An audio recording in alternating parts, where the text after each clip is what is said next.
How can men, again, you've gone through this so many times, but how are men most helpful as allies in a time like this?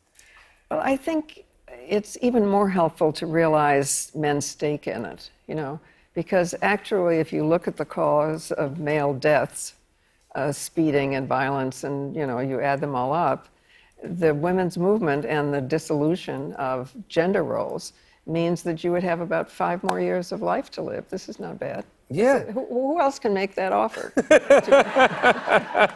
I would love that. Yeah, that'd be wonderful. And also getting to know your own children. Yeah. Yeah, because the system as it is means that frequently men are estranged from their children. And men get to be whole people by being active in the home and raising or being raised to raise children, just like we get to be whole people by being active outside the home, right? You started a couple magazines. You helped start a couple magazines. Do you feel like there's still a role, because obviously it's a very scary time for print journalism, but for sort of vibrant journalism to bring attention to these issues? Are you worried at all about the fact that there are less platforms for people, a young version, with less perspective?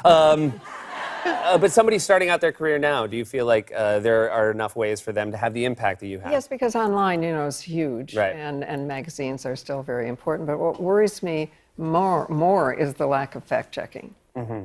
And I think the only way we're going to get really accurate facts is to pay, as we do for newspapers and magazines, at least a little something. Right. Because advertising is always going to go to, the biggest number of eyeballs, which is how we got the president. Yeah. If there weren't advertising, he wouldn't have had that show that was like watching a roadside accident. Yeah. Right.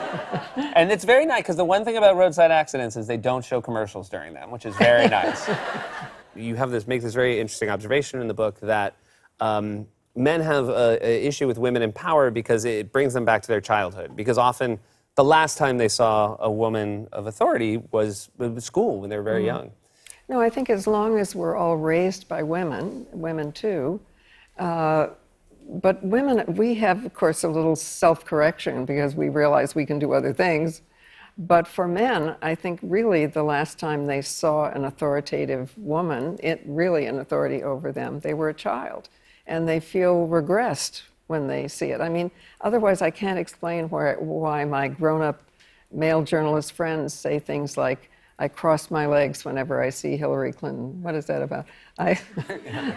She reminds me of my wife outside Alamo. I mean, it's intelligent men say these crazy things. Yeah.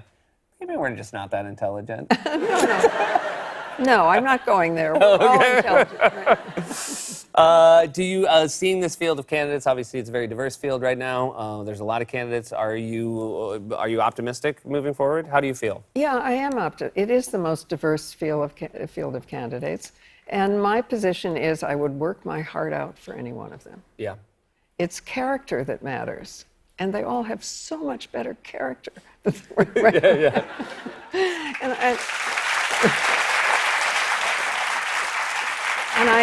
But I do think that we have a problem of looking up. We have a case of the shoulds. What should I do? Yeah. And then we become uncertain. But when we look at each other, we know what to do. All right. Well, I hope we all do the right thing when the time comes. And thank you so much for being here. It's such an honor to have you. Thank you. Gloria Steinem, everybody.